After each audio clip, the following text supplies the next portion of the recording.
salah 6 Juni 2024 BPK RI melaporkan temuan mereka kepada DPR RI. Jadi kita sudah mendapatkan hasil laporan itu, di mana permasalahan yang dalam Indofarma mengakibatkan total kerugian 459,6 miliar dengan indikasi kerugian 294,77 miliar, potensi kerugian 164,83 miliar yang terdiri dari piutang macet sebesar 122,93 miliar. Kemudian persediaan yang tidak dapat terjual sebesar 23,64 miliar, beban pajak dari penjualan fiktif dari fast moving consumer goods perusahaan yang bergerak di bidang produksi konsumen sebesar 18,26 miliar. Kerugian tersebut diakibatkan, pasti sudah tahu, tapi karena saya juga live, karena ini juga terbuka untuk umum, karena adanya transaksi jual beli fiktif, kemudian menempatkan dana deposito atas nama pribadi pada Koperasi Simpan Pinjam Nusantara. Kemudian melakukan kerjasama pengadaan alat kesehatan tanpa studi kelayakan, penjualan tanpa analisa kemampuan keuangan customer. Dan yang terakhir, melakukan pinjaman online alias pinjol. Saya lagi mikir, melakukan pinjaman online atau apakah dana di Indofarma ini dijadikan dana untuk pinjol? Pemodal pinjol, Bapak Ibu.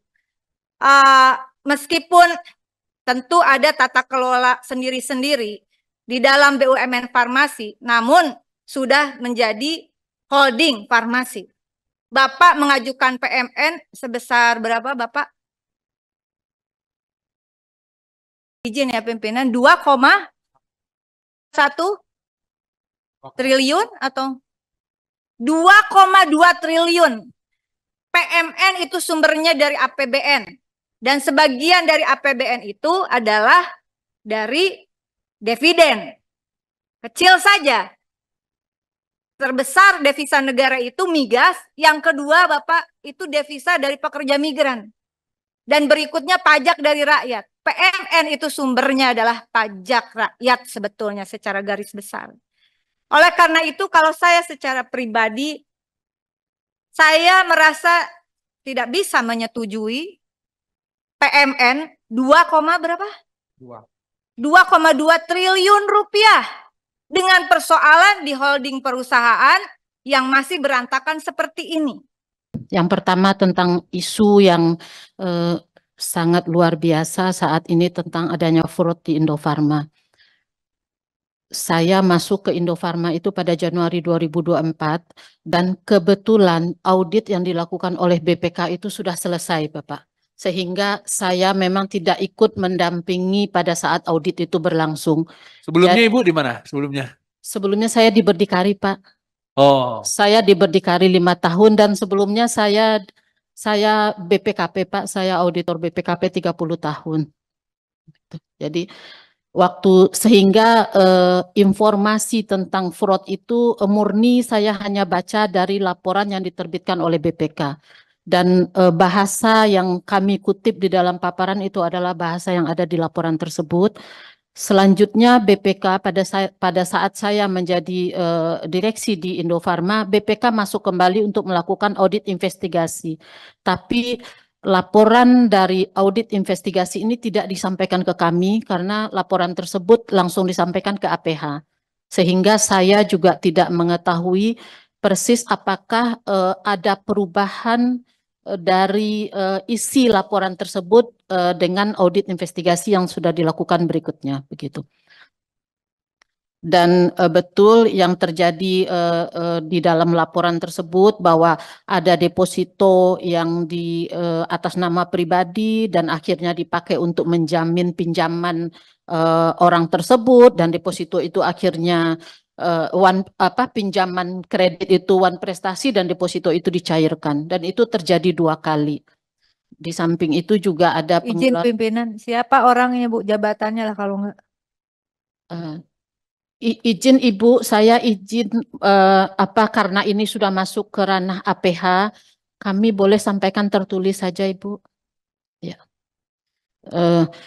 Karena di laporan itu bunyinya masih ini Bu Diah, bunyinya masih indikasi. Setelah nanti dari APH dia baru menjadi kerugian negara dan itu sudah bisa diumumkan begitu.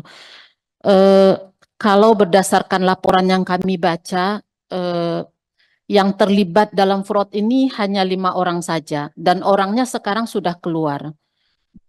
Jadi kami yakin yang ada sekarang di Indofarma sudah bersih dari fraud tersebut. Jadi fraud itu hanya dilakukan dalam satu lingkaran saja dan kebetulan memang dengan kewenangan yang cukup besar, Bu. Ya, begitu, Ibu. Jadi ada termasuk juga tadi ada beberapa pertanyaan tentang pinjol.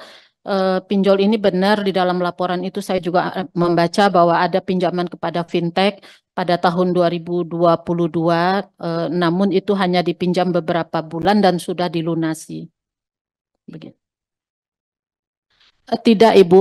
Perusahaan meminjam ke pinjol melalui dengan meminjam nama-nama karyawan, begitu.